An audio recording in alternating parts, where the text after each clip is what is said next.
Hi everyone, in this tutorial I will show you how to multiply any number with 5, 25, 125 or 15 very quickly in your mind without using a calculator. So this approach is very handy when you go to a market or you are in exam and you want to do calculations very quickly.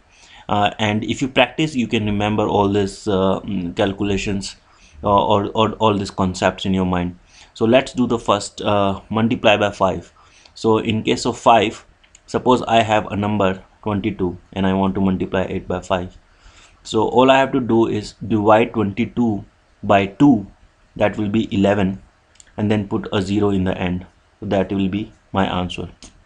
Again, let's say I have 86 and I want to multiply it by 5. So all I will do is 86 divided by 2, so that is equal to 43, and then put 0 in the end, so that will be 430. So this is the concept. The concept is very easy. So 5 is equal to 10 divided by 2.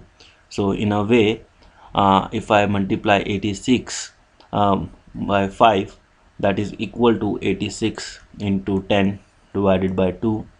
So that will be equal to 43 into 10 is equal to 430. So as you can see, this is nothing new, and most of people already know this, but we don't remember this concepts when we are doing some calculations in the exam or in the market. So it's very handy if you remember this kind of concepts. Now let's go to 25. If I have to multiply any number by 25, so we know that 25 is equal to 5 into 5. So instead of dividing by 2, we will divide by 4. So now suppose I have 88 and I want to multiply it by 25. So in this case, I will divide 88 by 4. So divide by 4. So that will be equal to 22, and then I put 20 in the end. So that is my answer. Again, if I have to multiply 64 by 25, so that will be equal to 16, because 64 divided by 4 is equal to 16.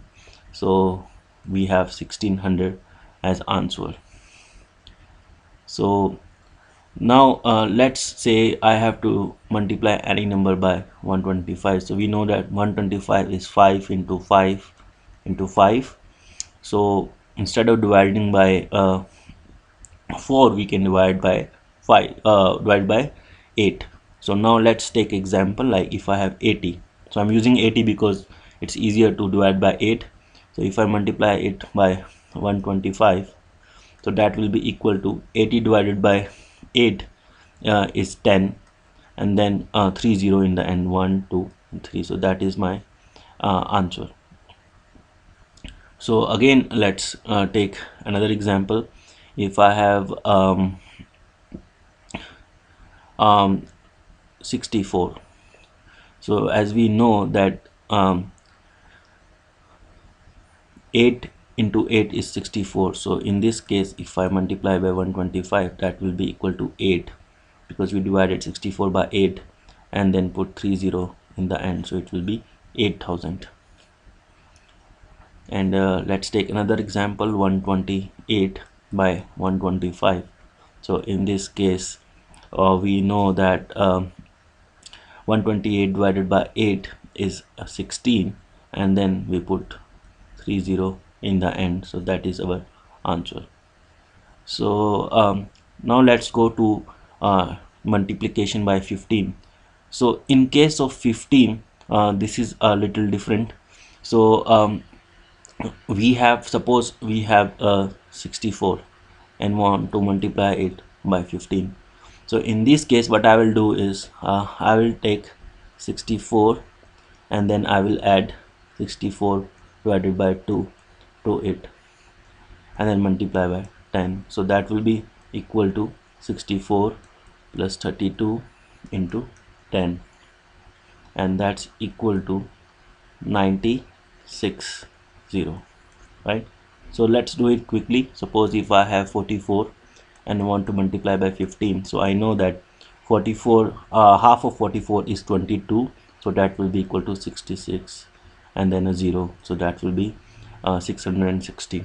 Suppose if I want to multiply 22 by 15, so that will be equal to 330. And if you want to multiply 66 by 15, that will be equal to 99 and 0. So as you can see, I'm using a simple numbers, but you can always go to complicated numbers and do same kind of calculations. So I hope this tutorial will help, and I know this is just a concept, but if you use this concept, you will slowly get used to them, and then you will be able to find that you can do calculations very easily without using any kind of gadgets, or and that can improve your efficiency in day-to-day life and even for the examinations. So thank you.